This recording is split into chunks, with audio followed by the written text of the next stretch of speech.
o de promoción o de cursos de agentes estatales, por ejemplo, ¿sí? O cuestiones que tienen que ver con responsabilidad disciplinaria o sumaria o algo así. Ahora, cuando esa función administrativa, esa actividad material pasa de lo interior a lo exterior, este, ya esos efectos jurídicos no quedan en el ámbito propio de la administración pública, sino que han salido de su seno y se hacen conocer a terceros. ¿Cuál será la figura típica? ¿Cuáles serán las figuras típicas en el ámbito de la administración pública? Pues los actos administrativos y los reglamentos administrativos que en algún momento lo hemos estudiado, se habló de eso. Entiendo que el doctor Puy ha hablado al momento de las fuentes, y yo lo estuve poniendo también en la carrera de licenciatura el otro día. Es decir, al salir del ámbito interno de la administración pública, esa voluntad, si es un acto administrativo, debe cumplirse. Y si no se cumple, acarreará sus consecuencias. Después, así como yo distingo por materia, por organización, por efectos, según sea la estructura burocrática o colegiada, podremos distinguir si a lo mejor proviene de un órgano unipersonal o si es un órgano colegiado. Si yo decía, por ejemplo, Poder Ejecutivo es un órgano unipersonal, pero también cumple actividad administrativa, función administrativa, la legislatura, el Poder Legislativo. En el ámbito nacional, el Parlamento, la legislatura provincial, en el ámbito municipal, los respectivos órganos deliberativos, consejos deliberantes, llámese en el caso de la Municipalidad de Salta.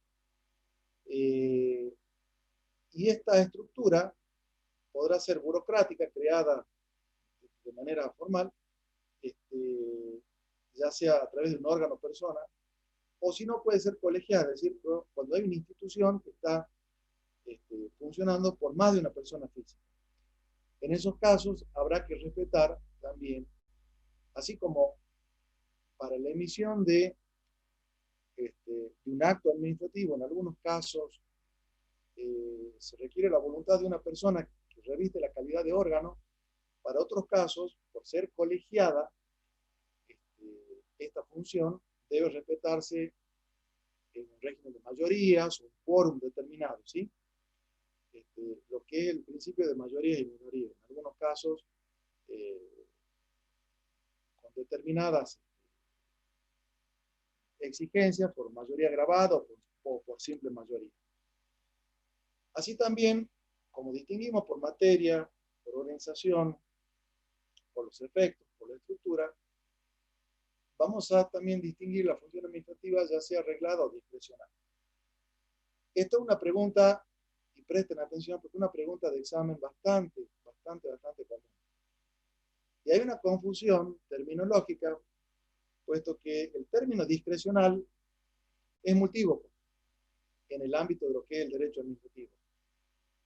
Cuando en su ámbito particular, íntimo, privado, yo le digo, usted tiene facultad discrecional para hacer lo que usted quiera en la medida en que no perjudique a terceros, usted está en libertad de hacer lo que quiere.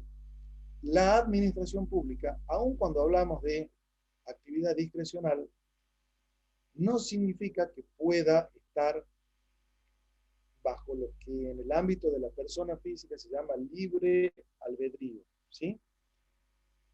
Por oposición a facultad reglada, la actividad discrecional, prefiero empezar hablando de discrecional justamente para poder distinguirlo, es cuando se le otorgan ciertas facultades al órgano que está cumpliendo función administrativa, pero dentro de ciertas pautas normativas, ya sea según una cuestión técnica, según una graduación que tenga para aplicar una sanción de un monto determinado a otro, contemplando si hubo reincidencia o no, si hubo algún tipo de interpelación administrativa previa o no. pero no va a dejar de desprenderse de ciertas pautas de actuación previamente determinadas por normas, que es justamente lo que distingue la actividad reglada. Cuando hay una actividad reglada es porque yo reconozco que hay una norma jurídica preexistente, eh, ya sea expresamente escrita o razonablemente implícita, que determina la conducta que ese órgano administrativo debe observar. Es decir, al hablar de actividad reglada, no tiene margen de discreción y debe sujetarse ese órgano administrativo a lo que previamente le ha determinado la norma. Por ejemplo, el derecho jubilatorio, ¿sí? El acceso a un beneficio previsional está sujeto a una norma que determina toda una serie de condiciones y requisitos, ¿sí? Yo a mi edad no puedo todavía acogerme al beneficio jubilatorio. Me encantaría irme de viaje, pero no puedo hacerlo, ¿sí? ¿Por qué? Porque hay una norma que determina la actuación y en este caso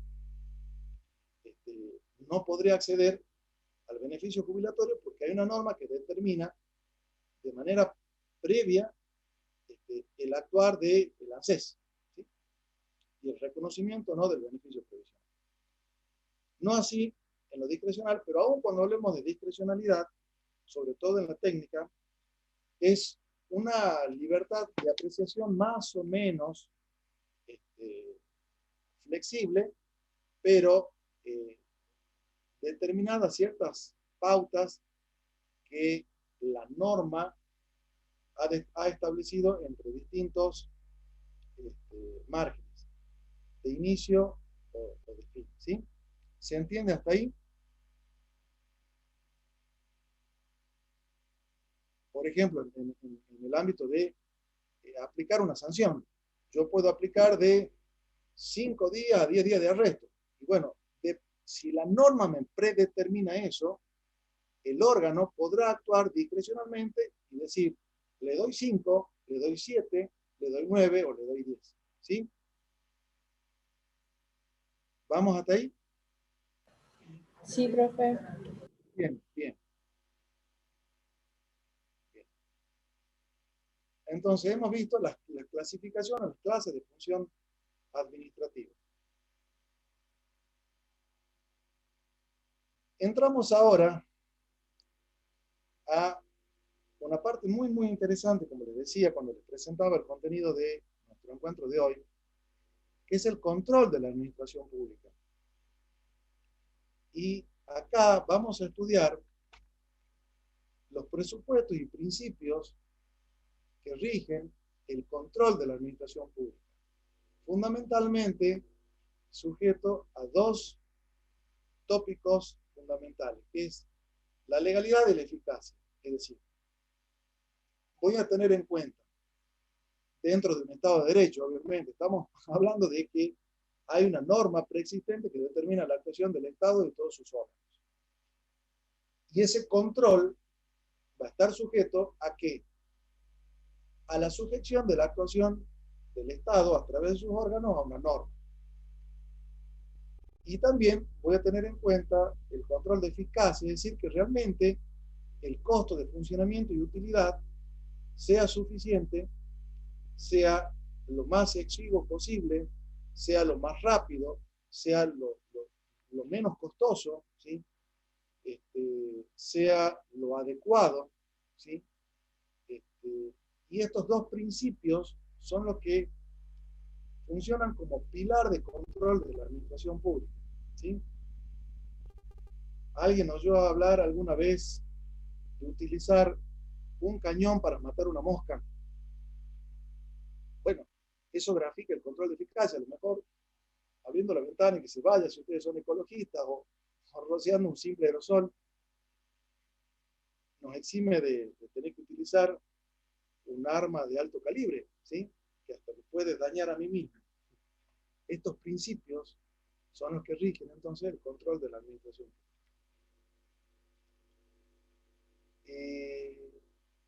A ver, dentro de lo que sería estos presupuestos, tenemos que este control de legalidad lo que tiene en cuenta es no una opinión, sino es una comparación de lo debido y de lo que se hizo. Es decir, es una adecuación de la previsión del supuesto de hecho con la actuación de la administración pública. Se trasunta en un montón de factores, en cómo lo hace, en cuánto tiempo lo hace, en cuánto gasta, en qué dice, en cómo lo dice, en qué norma se basó, ¿sí? Y tiene obviamente el contenido material de comprobación del hecho con su consecuencia, pero también tiene una valoración axiológica porque lo que hizo la administración pública en el ámbito de lo que es el control tiene que tener en cuenta cuál era la finalidad, ¿sí? Entonces, aquí es donde encontramos estos principios esenciales de legalidad que fundamentalmente se basan en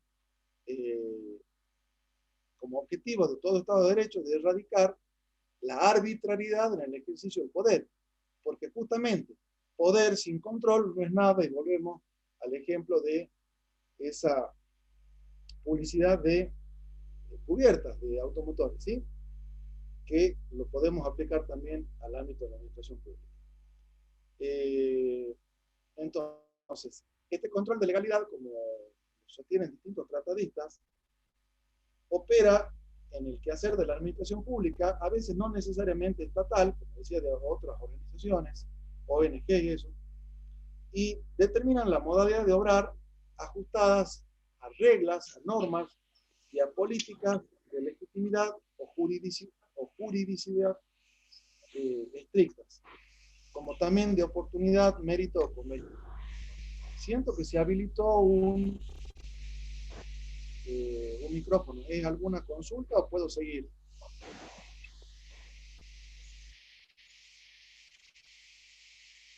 Bueno, parece que puedo seguir. Entonces, hablando de lo que es el principio de legalidad, esto significa que el Estado se impone a sí mismo la sujeción a una norma, a los principios de jerarquía jurídica normativa, de igualdad, de razonabilidad y de responsabilidad ante el incumplimiento de su actividad que va a salir a partir del control que se haga ella misma. Este poder jurídico de control es un poder de ver y está sustentado en la idea de tutela efectiva. Y esto cuida y salvaguarda el orden jurídico y fundamentalmente el concepto de Estado de Derecho. No me voy a cansar de repetirlo, porque justamente el Estado de Derecho es la concepción de que toda la actuación del Estado está sujeta a normas a las cuales el mismo Estado se somete y debe subordinarse. Es una dependencia de tipo jurídico que el propio Estado determina. Esta concepción de administración y de sujeción es mucho más estricta que lo que sucede en el ámbito privado, como les decía recién, con el ejemplo de la cuestión discrecional. Y la administración de lo público está siempre, siempre, siempre subordinada a la ley y sujeta a ella. Porque toda regulación normativa lo que está determinado es la capacidad de obrar. Utilicé quizás más la palabra capacidad que se usa para las personas, sino la competencia del órgano para obrar, ¿sí? Es una habilitación para obrar. Y cuanto mayor poder haya, mayor control debe existir, ¿sí? Y este control va a estar también en correspondencia a los medios utilizados y a los fines, siempre teniendo en cuenta los supravalores constitucionales y el bien común general, dentro de un régimen de libertad, obviamente. Acuérdense lo que decía Montesquieu también, así como hablábamos de la publicidad. Montesquieu decía, el poder detiene al poder porque establecía una serie de pesos y contrapesos, ¿sí? Y eso, bueno, toda la evolución histórica, que bueno, no vale la pena ahora entrar en detalle, pero ha ido cimentando los organismos de control. Cada vez el Estado se hace más grande, se hace más complejo y requiere una mayor complejidad en su control interno y externo, concomitante o posterior, más allá del control judicial, como les decía al inicio, que existe. Y va a controlar la sujeción a la norma y los costos de funcionamiento y utilidad, como les decía recién. Y también, bueno, los tratadistas distinguen una serie de clasificaciones de las clases de control. Dentro de lo que es la actividad propiamente dicha, así como hablábamos hace un ratito de distintas clasificaciones de la función, ahora vamos a hablar de clases de control. Por la actividad, tenemos las clases de control administrativo, jurisdiccional o político-legislativo. A veces la propia administración se controla, a veces requiere de un órgano con facultades sancionatorias, como ser el ámbito jurisdiccional, o a veces a través de una figura política legislativa, como hablábamos hace un rato del juicio político. Esas clases de control también pueden ser por la oportunidad, ya sea preventiva, es decir, como antes de la emisión del acto, que yo les decía, el tema de los entes consultivos o las auditorías, las asesorías legales, perdón, y ese control era previo al punto de que emitían un dictamen para que después se pueda emitir una voluntad administrativa como una sujeción propiamente dicha al control previo que ha hecho ese órgano, o puede ser también concomitante al momento que se desarrolla esa actividad, o puede ser represiva o posterior a través de algún tipo de penalidad o de sumario administrativo. Acá quiero detenerme en algo que no lo dije hace un ratito, en lo que era la función administrativa de consultiva, pero no todo en el ámbito de la administración pública se resuelve mediante recursos o remedios procedimentales para poder cambiar de curso a la voluntad de la administración. Y hay un artículo que les pediría que lo lean después, que es el 173, a ver si lo tengo acá, de la Ley de Procedimiento Administrativo de la provincia, que a veces pasa de manera desapercibido, y es cuando trata del recurso de revocatoria o reconsideración en contra de un acto administrativo, resolución definitiva, o que puede ser impugnada mediante recurso. Dice el 173 que las declaraciones administrativas que no produzcan un efecto jurídico inmediato y que no son impugnables mediante recurso, pueden, no obstante ello, si no es una actuación reservada y está de la manera publicita, que está todo expediente, todo trámite administrativo a disposición del administrado, el administrado puede, sin llegar a interponer un recurso, hacer o presentar un escrito efectuando consideración respecto a ese dictamen como material de actividad consultiva, ¿sí? Y esto se aplica a los proyectos de resolución y en general a todos los actos preparatorios. Me parecía importante distinguirlo. También por el objeto, las clases de control pueden depender según sea la persona o la actividad,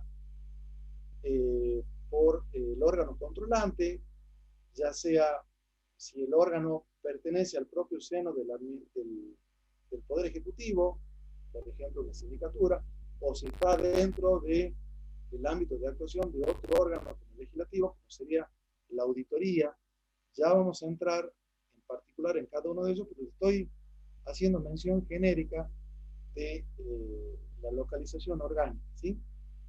También tenemos, por ejemplo, la fiscalías, los consejos de las magistraturas, los entes reguladores, y distintos organismos fiscales. Justamente la fiscalización es el sinónimo de control. Tenemos también por el órgano controlante, es decir, quién controla o a quién se controla, por la forma en que se controla, ya sea de oficio o instancia de parte, por el alcance, contenido o finalidad, ya sea que se controle solamente la legalidad de la sujeción a la norma, o también se controlen otras cuestiones como la oportunidad, mérito, conveniencia, siempre y cuando dentro de esos dos pilares que yo les decía hace un ratito, de legalidad y eficacia. ¿Se acuerdan que hablaba de eso? También por la forma del acto de control, ya sea por veto, por autorización, por aprobación, por dictamen obligatorio, por suspensión de la ejecución de actos. Es decir, hay distintas formas de control, ¿sí? Por sanción, o por la valoración de la gestión, ya sea atendiendo a el control de eficiencia o eficacia o resultado, es decir, la cuestión hasta económica, en tiempo, en recursos, en cantidad de personas intervinientes, ¿sí? Eso sería, digamos, en rasgos generales, la clasificación que los distintos tratadistas le dan. Pueden haber otras, pero prefiero enumerar estas y dar una breve reseña de cada clase de control y su clasificación, para no marearlos más porque ya son bastantes, ¿sí? Para entrar a los órganos de control. Vamos hasta ahí. Quiero saber si puedo avanzar para empezar a hablar específicamente de los órganos de control. Quiero después detenerme un ratito en la ley de administración financiera. ¿Vamos hasta ahí? Sí, profe. Sí, profe. Bueno, buenísimo. Por lo menos tengo 2 alumnos que no se han dormido todos. Bien. Hay un... Profe, querido, ¿quiénes me hablan? Sabrina. ¿me escucha? ¿Me escucha? Se le escucha muy despacito.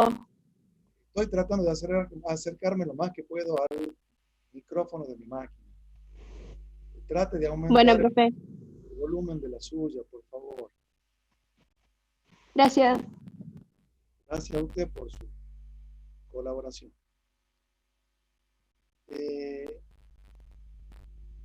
Nosotros estamos en este momento transitando una realidad constitucional distinta a la que operaba desde 1994 para atrás, porque la reforma sustancial que se da en el ámbito de nuestra Constitución Nacional, reformada en 1994, y la repercusión que tuvo esa reforma nacional en nuestra Constitución Provincial, reformada en el año 1998, reforma la Constitución de 1986, ha venido a generar una suerte de paridad o cierta equivalencia de órganos de control. Y de alguna manera lo que sucede en el ámbito de la nación se reproduce en el ámbito provincial.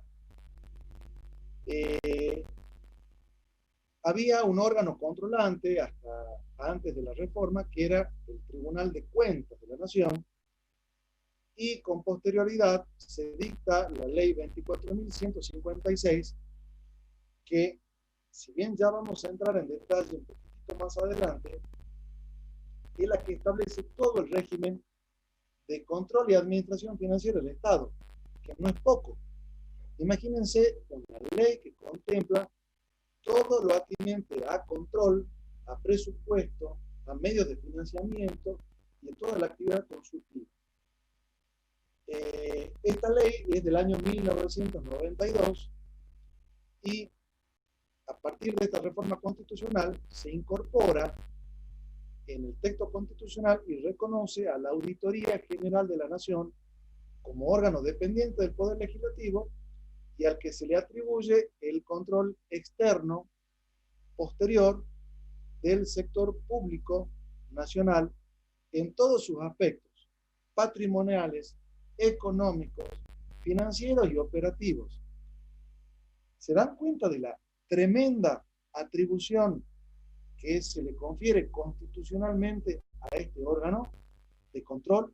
Justamente controla de manera externa y posterior a todo el sector público nacional y contempla el aspecto patrimonial, reitero, económico, financiero y operativo. En Salta también ya vamos a entrar a hablar de eso, pero se han creado figuras muy similares, fundamentalmente en los departamentos de mayor tamaño que tienen, como lo que es la municipalidad de la ciudad de Salta y de la ciudad de Tartagal. Así como en el ámbito de la nación se ha creado la Auditoría General de la Nación y tiene su base constitucional a partir de la adopción del contenido de esta ley, también esta misma ley, la 24.156, ha creado la Sindicatura General de la Nación. ¿Y qué es el órgano? Así como nosotros hablábamos de la auditoría como control externo y posterior, la sindicatura hace el control interno de la Administración Pública Nacional. Y tiene esta sindicatura personalidad jurídica propia, autarquía administrativa y financiera, es decir, que se autoabastece y se ubica en la órbita de lo que es el Poder Ejecutivo o la Presidencia de la Nación. Puesto que el presidente de la Nación es el que nombra al síndico general y a todos los demás integrantes de la sindicatura. Y hay toda una serie de órganos como unidades de auditoría interna que se crean para controlar distintas jurisdicciones. Imagínense ustedes la complejidad de lo que es el aparato estatal, ya sea en el ámbito de las entidades centralizadas y descentralizadas, que es lo que hace un ratito les venía hablando. Así que entiendo que no habría inconveniente para distinguir lo que son unidades de auditoría en entidades centralizadas y en entidades descentralizadas. Obviamente, todas estas distintas unidades actúan coordinadamente en función de esta sindicatura que hacen el control interno. Y esta sindicatura es la que controla, coordina y supervisa y les otorga autonomía funcional. Si no fuera así, no podrían hacerlo. Por eso yo les hablaba hace un ratito, ¿qué conviene más? La descentralización, la centralización, y va a depender en el ámbito o la finalidad en que se haya creado esa entidad. Así como en la nación tenemos como órganos de control la auditoría y la sindicatura, también lo tenemos al defensor del pueblo, que es un órgano independiente instituido en el ámbito del Congreso de la Nación, cuya principal defensa son los intereses y protección de los derechos humanos y demás derechos y garantías tuteladas en la Constitución, que no es poco. Y su actuación deviene justificada cuando se puede verificar algún hecho, acto u omisión de la administración pública que lesiona esos derechos humanos y demás derechos y garantías reconocidos por la Constitución. Evidentemente, el defensor del pueblo ejerce un control de funciones administrativas públicas actuando en representación del pueblo o de la comunidad. Así como tenemos la Auditoría General de la Nación, la Sindicatura, el Defensor del Pueblo, también hay comisiones, ¿sí? Hay entes que están comisionados o destinados a cumplir determinados cometidos, como ser, por ejemplo, la Comisión Parlamentaria Mixta Revisora de Cuentas, ¿sí? Si yo hablo de Comisión Parlamentaria Mixta, que no lo puse acá en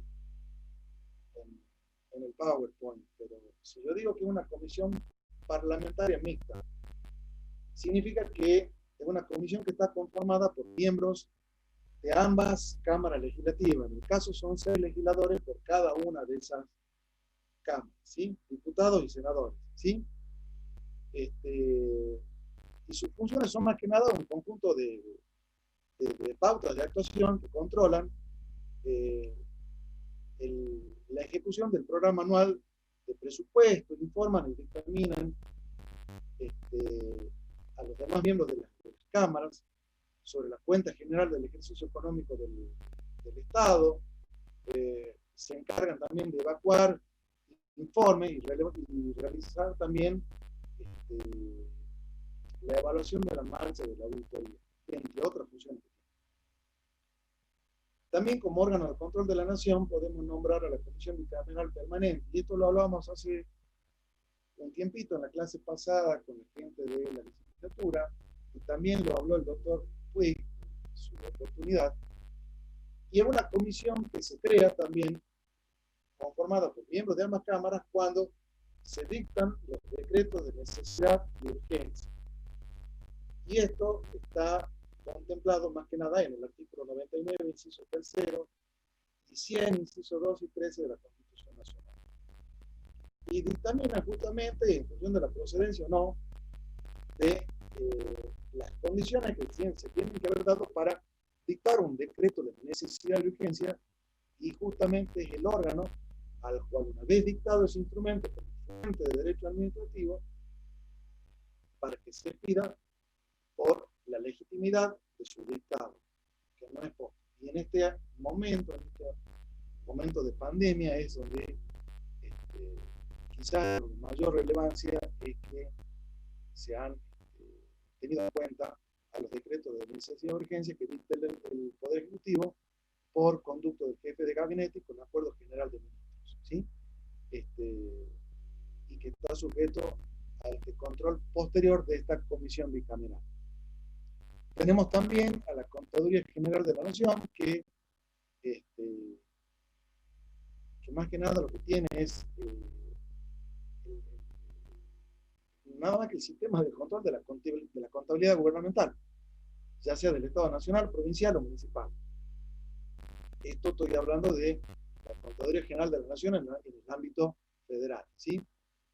Y es la que tiene en cuenta el funcionamiento y control de todo el sistema económico, contable del sector público.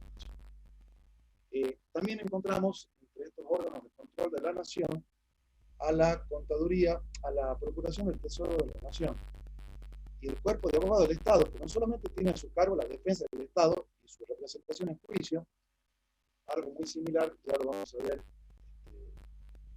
lo que se llama en el ámbito de la provincia de Salta, la Fiscalía de Estado, sino que también controla la legalidad de obrar de la administración pública.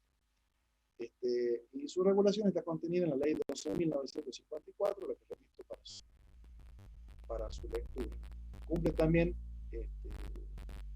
importante función consultiva, la Procuración del Tesoro de la Nación. Después también están la Fiscalía Nacional de Investigaciones, que investiga la conducta administrativa, y si bien fue creada en su momento como un órgano encargado de investigar toda la conducta o las inconductas administrativas, a partir de diciembre de 1999 se ha creado la Oficina Anticorrupción, y esto ha tenido un reperfilamiento de lo que en su momento era esta Fiscalía Nacional de Investigación. Así también tenemos otros órganos de control en la Nación, como el Organismo Fiscal Federal, que es el que controla lo que es la coparticipación, el Consejo de la Magistratura, que es el que tiene a su cargo la selección de magistrados superiores y la administración del Poder Judicial de la Nación, el Ministerio Público como un órgano independiente con autonomía funcional y autarquía financiera, es decir, como órgano de nuestro poder, contemplado en la Constitución Nacional en el artículo 120, integrado por un procurador general, un defensor general, y los demás miembros que la ley establece, algo más o menos parecido se reproduce en el ámbito de Salta, que ya voy a entender eso. Y también tenemos los entes reguladores como órganos de control de todas las actividades vinculadas a servicios públicos, ya sean privatizadas o concesionadas, en cuanto exista un sistema unificador de competencias y cometidos de estos órganos de control. Así como hablábamos de estos órganos de control en la nación, vemos que podemos enumerar distintos órganos, que obviamente estos no son los únicos. Acuérdense que dentro de cada jurisdicción uno puede crear hasta su propio órgano de control. Hasta en la propia cátedra que nos aglutina a ustedes como alumnos y nosotros como docentes, podemos establecer sistemas de control y la atribución de competencias mediante una norma que determine, ya sea un proyecto que uno pueda elevar a las autoridades de la universidad para hacer un control interno. Yo les estoy marcando los órganos de control más importantes que tenemos en el ámbito nacional, en la provincia y en los municipios. Así como decía que inicialmente estaba el Tribunal de Cuentas de la provincia, con la reforma introducida a partir de 1998, se crea la Auditoría General de la provincia por ley 7103. Y tiene a su cargo todo el sistema de funciones y principios de lo que es la gestión de la hacienda pública. Y al igual que sucede en Nación, se le reconoce independencia funcional, más allá de que la Auditoría General de la provincia depende de la legislatura, lo mismo que veíamos en la Nación, que depende del Parlamento. Esta Auditoría General mantiene, digamos, su competencia sobre todos los municipios, no obstante que todo municipio que tenga más de 10.000 habitantes está facultado a la creación de su propio órgano de control, y ¿por qué no?, su tribunal de faltas, como sucede en el ámbito de el municipio capitalino, y al cual en algún momento he pertenecido yo como funcionario del mismo, ¿sí? Así como tenemos la Auditoría General de la provincia, tenemos también la sindicatura, órgano de control interno, presupuestario, contable, financiero, económico, patrimonial y legal. Lo mismo que pasaba con la sindicatura y está en el ámbito del Poder Ejecutivo, y la designación del síndico lo hace el gobernador, ¿sí? Y él que tiene que velar por el cumplimiento también de la política general de la provincia bajo un modelo integrado e integrado. Es decir, tiene que ser abarcativo a toda la actividad constante y supervisa y controla el obrar de la administración pública y su sujeción a la norma. Más allá de la facultad de poder crear, también, como pasaba en el ámbito de nación, toda una serie de unidades de sindicatura interna. Estoy controlando que no me vaya bien, parece que. También tenemos la Contaduría General, que es la que controla todo el régimen patrimonial y el sistema de contabilidad. Voy a ir un poquito más rápido porque más o menos todo lo que expliqué con detenimiento en el ámbito de la nación se reproduce en la provincia de Salta y también en el orden municipal. Tenemos también la ley orgánica que establece las facultades y atribuciones, como fue la ley orgánica de ministerios, las leyes específicas que crean distintos sujetos, la Fiscalía de Estado, así como veíamos nosotros lo que pasaba con la Procuración del Tesoro de la Nación. No solamente la Fiscalía de Estado tiene a su cargo la defensa del fisco provincial, sino que se le da intervención en toda cuestión que pueda afectar patrimonialmente al Estado. Y ejerce también la superintendencia de organismos como la Inspección General de Personas Jurídicas. Y el fiscal es designado por el Ejecutivo con acuerdo del Senado, y su duración está sujeta a lo que prescriba la norma, ¿sí? Y es también el jefe del cuerpo de abogados que tiene a su cargo la defensa de los intereses del Estado provincial. De la misma manera, lo vemos en el ámbito municipal, en lo que es la Procuración General, que hoy se le llama, creo, por Comisión Legal y Técnica, ¿sí? También hay una figura que está un poco en desuso, pero del comisionado legislativo, que es el que no está reglamentado, pero es que el que puede peticionar ante la administración en interés de los habitantes de la provincia, en representación del Poder Legislativo, llevar algún tipo de proyecto.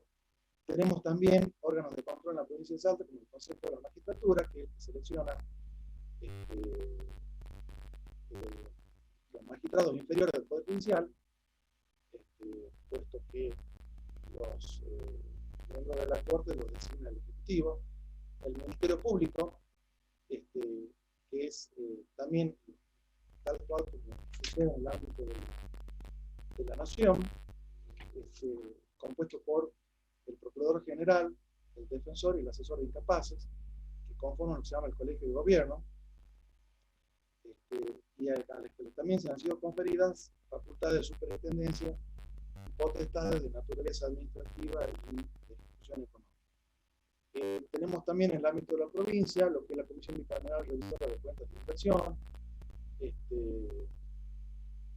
siempre y cuando haya intervenido previamente la Auditoría General.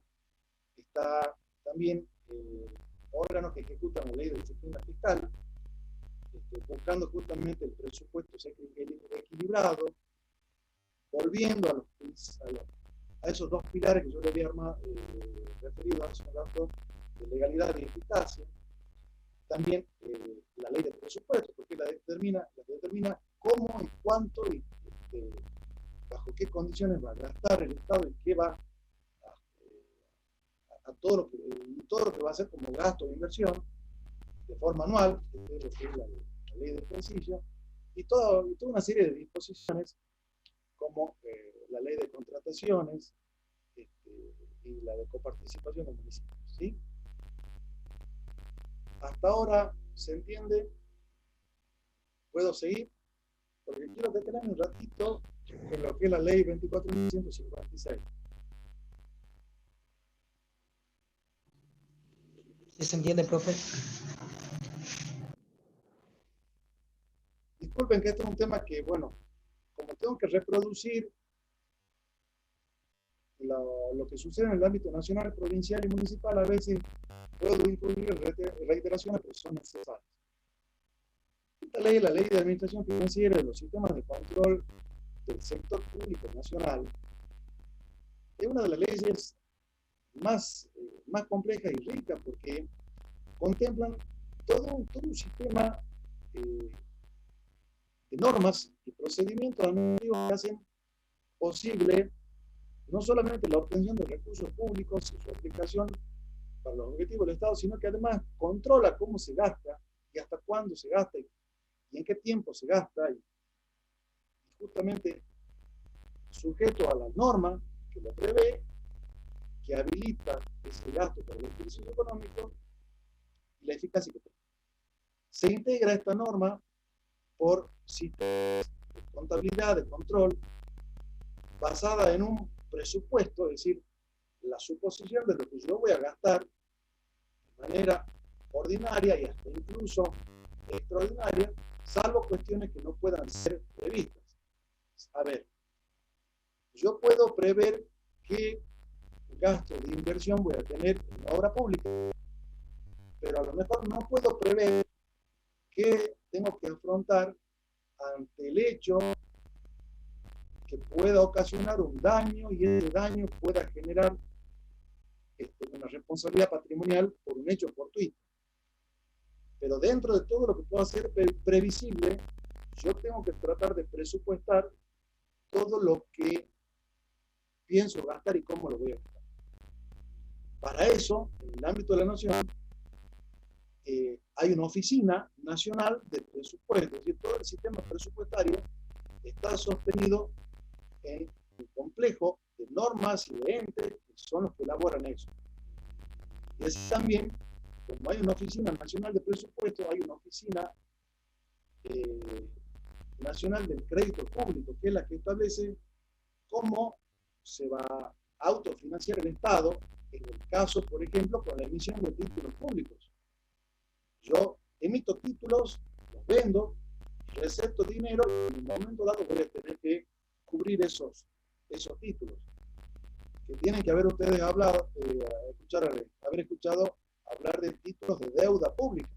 Justamente el Estado, así como genera su presupuesto a través de lo que percibe y el destino que le da los impuestos, también puede generar su propio dinero a través de empréstitos o la emisión de títulos públicos. A su vez también, dentro de este ámbito de la Ley de Administración Financiera y Sistemas de Control, encontramos la Tesorería General, que es el conjunto de órganos, normas y procedimientos que intervienen en la recaudación de ingresos y los pagos, en todo lo que es el flujo de dinero. Y después tenemos el sistema de contabilidad gubernamental, que también es un sistema de control, que lo que hace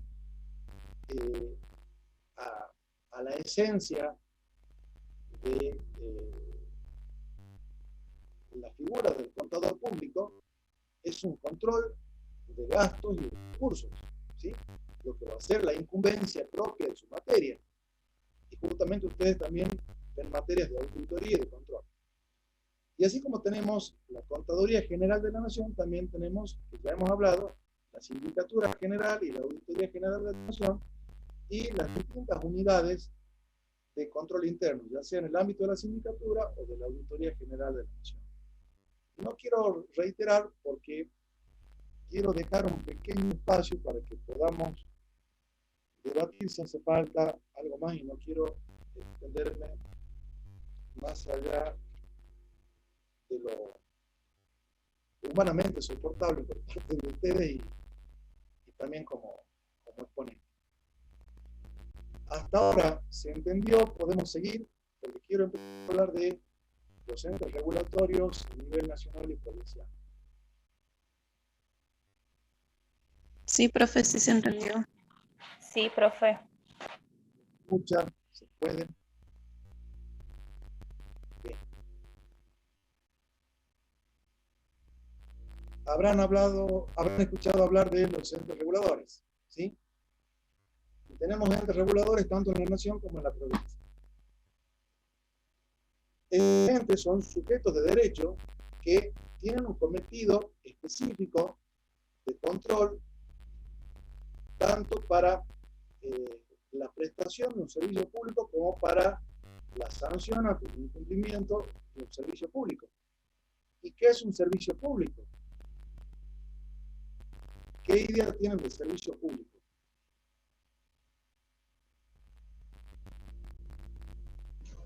Y sería EDESA, Agua del Norte.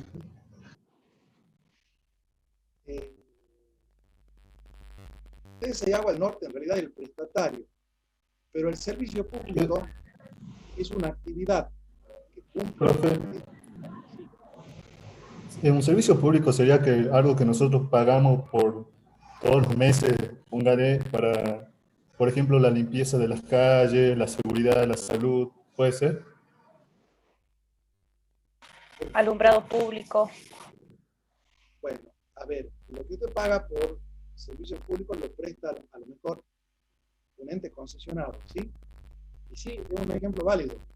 Aerotécnica Fueguina, o sea, cual fuere la empresa, cumple un cometido estatal de barrido y limpieza de calles que usted solventa mediante el pago de la tasa, ¿sí? Y tiene que haber un ente que lo controle, ¿sí? Como toda actividad que cumple un cometido estatal.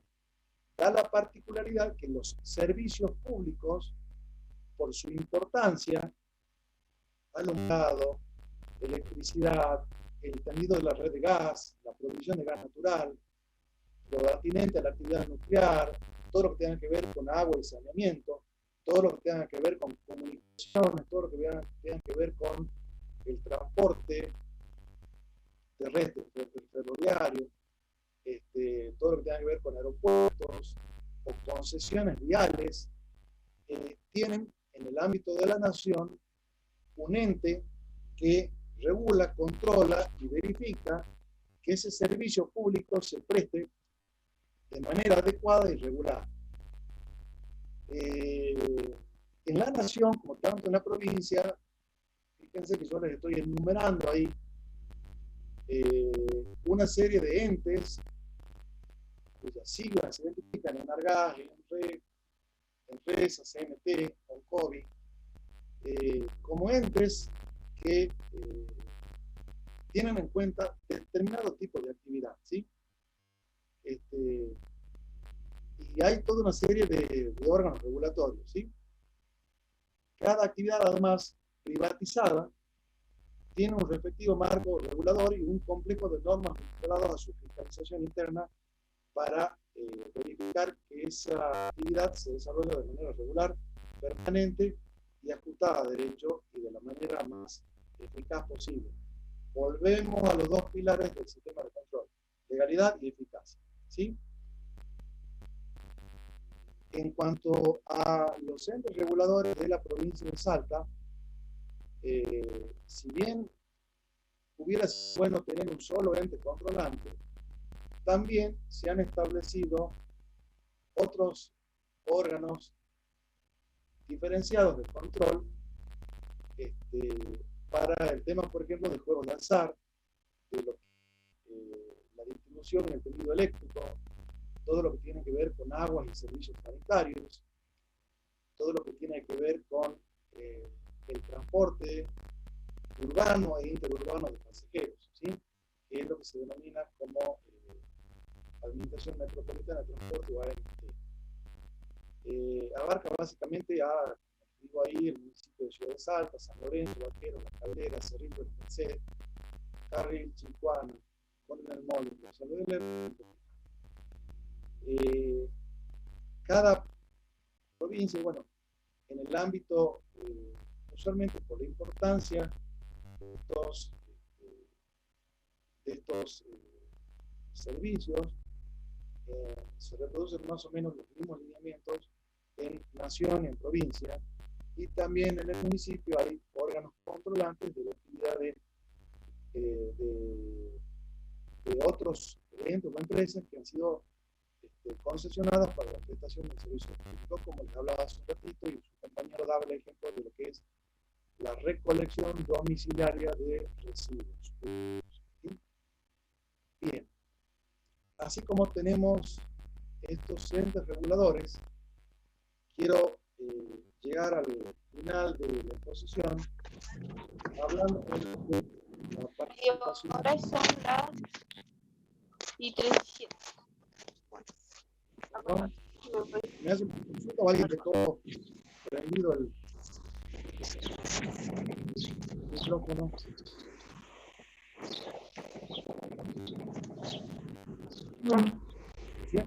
Sienten pajaritos ahí. Bueno, sigamos adelante.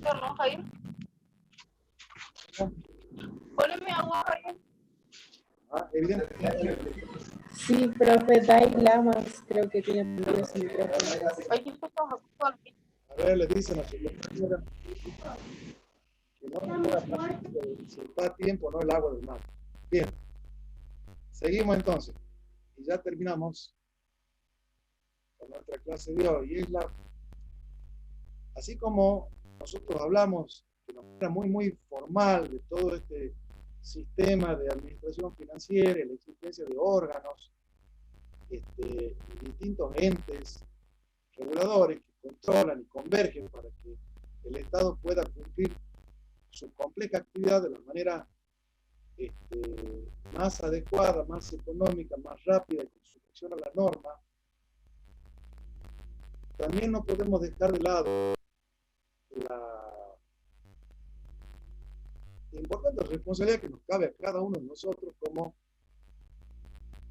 ciudadanos de participar en el ámbito de control, ya sea hoy a través de filmar un hecho delictivo, hacer un reclamo, efectuar una denuncia, y quizás hoy es donde con más evidencia surgen los nuevos derechos y garantías que nuestra Constitución Nacional contempla en distintas formas de participación ciudadana, como el derecho de resistencia, los derechos políticos, el acceso a los cargos públicos, el derecho de iniciativa legislativa, el derecho a un ambiente sano, todo lo que tiene que ver con las leyes de consumidor y las leyes del servicio público, el control del ambiente, la protección de intereses difusos, todo lo que en el marco constitucional, artículo 41, 43 y 87 de la Constitución de la provincia, o artículo 42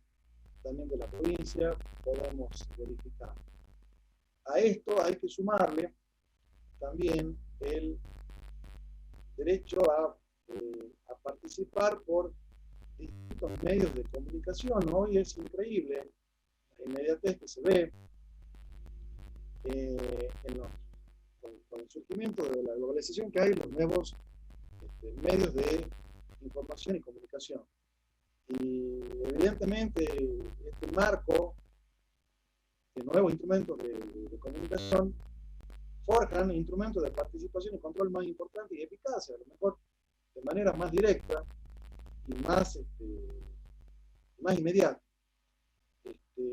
Justamente la oposición del Estado de Derecho y todas las libertades que tenemos en este momento se oponen a lo que pasa en un Estado totalitario, donde toda la actividad que desarrollan los medios de comunicación están bajo estrictos controles estatales, lo que obviamente en oposición a un Estado de Derecho debiera privar la libertad de información y del acceso a los medios de información. También, dentro de lo que es participación ciudadana, podemos nombrar a la actividad sindical, de partidos políticos, de organizaciones intermedias, Greenpeace, no sé, lo que se les ocurran, en el marco de la administración que converja para coadyuvar y favorecer al control interno y externo de la administración pública mediante la participación de los ciudadanos organizados de manera orgánica, es decir, cuando forman parte, o funcional, cuando se puede hacer una audiencia pública, por ejemplo, o asambleas escolares, o reuniones de centros vecinales, o a través de una cooperativa o de una ONG, se pueda acceder a controlar y a lo mejor impulsar o mejorar el régimen de cometidos públicos estatales que tienen miras la nación, la provincia o el municipio al momento de que ejecutan lo que es objeto de nuestra polilla de hoy, que es lo que se llama la función administrativa. Con esto estoy cerrando lo que es todo lo que ha sido materia de estudios como funciones administrativas, no solamente limitadas al órgano ejecutivo, sino también el estudio de toda la actividad materialmente administrativa que desarrolla el Poder Legislativo y Judicial, como también de otros entes que, aunque no sean públicos, cumplen, digamos, cumplen cometidos estatales. Y hemos visto la clasificación de la función administrativa por la materia o naturaleza de la actividad, cómo se organizan los efectos, la estructura orgánica, la regulación normativa, y hemos visto también, a la par de las funciones administrativas y las clases, lo que es atinente al control de la administración pública, los presupuestos que lo rigen, esos dos pilares, haciendo una especie de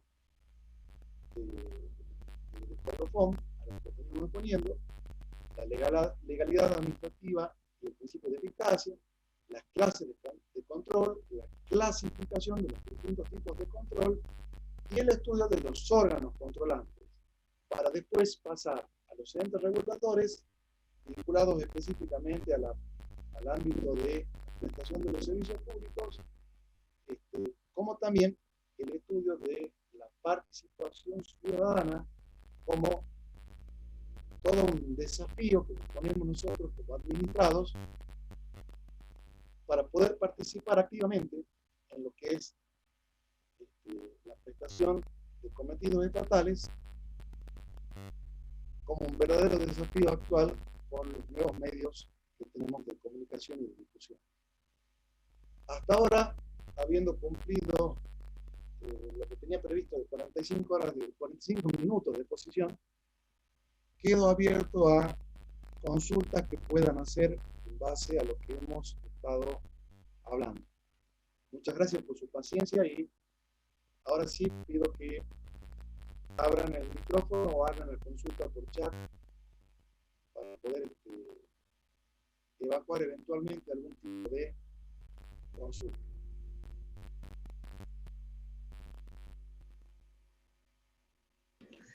Profe, ¿me escucha? Sí, perfectamente. Profe, ¿qué libro nos recomienda para función administrativa? Miren, la posibilidad de acceder al contenido que está en Moodle, ahí está todo, absolutamente todo lo que yo he hablado hoy está en el contenido de la unidad 2 en Moodle. Así que recurran a eso. Más allá del contenido, que incluso contiene otros trabajos adicionales en materia de control, pueden también leer algo de Gordillo, puesto que eso material está específicamente como una unidad de lo que es el libro de Derecho Administrativo, que está asequible en la página www.gordillo.com. Está toda la obra del doctor Gordillo. Gracias, profe. Les recomiendo esa lectura. Eliana, gracias.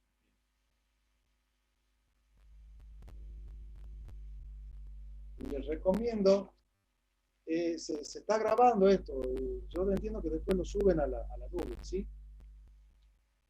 Y les recomiendo la lectura de la Ley de Administración Financiera, la 24.156. Muchas gracias por la clase. Profe, de nada, Sabrina Ábalos. Me encanta que agradezcan porque es realmente un esfuerzo poder hacer esto, sobre todo a quienes mejor se nos superpone la actividad académica con la actividad jurisdiccional o profesional. Muy buena la clase, profe. Gracias, Gastón Leonel Obando. Gracias. Luciana de Boc, también agradecido. Es un placer, me encanta la docencia. Gracias, profe. Quería hacer una consulta respecto por los efectos internos y externos en el ámbito del ente jurídico. ¿Qué ejemplo podría ser de lo externo? Como te decía, una instrucción para el ámbito interno se agota en a lo mejor los dependientes de un órgano determinado. Ahora, si ese órgano, llámese Secretaría de Habilitaciones Comerciales, emite un acto administrativo, esa resolución que dicte ese órgano ya va a trascender el ámbito interno y va a pasar a conocimiento del interesado que a lo mejor tiene un tío que le habilite su carnicería, por darle un ejemplo. ¿Me entiende? Ah, bien, bien. Gracias, profe. De nada.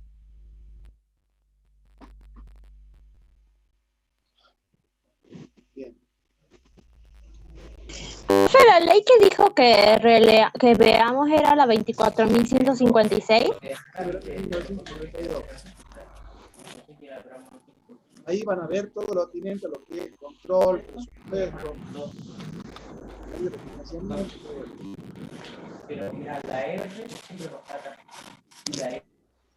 ¿Alguien más? ¿Cómo, profe? Es que no lo escuché. ¿Alguien tiene su micrófono prendido? Puede ser.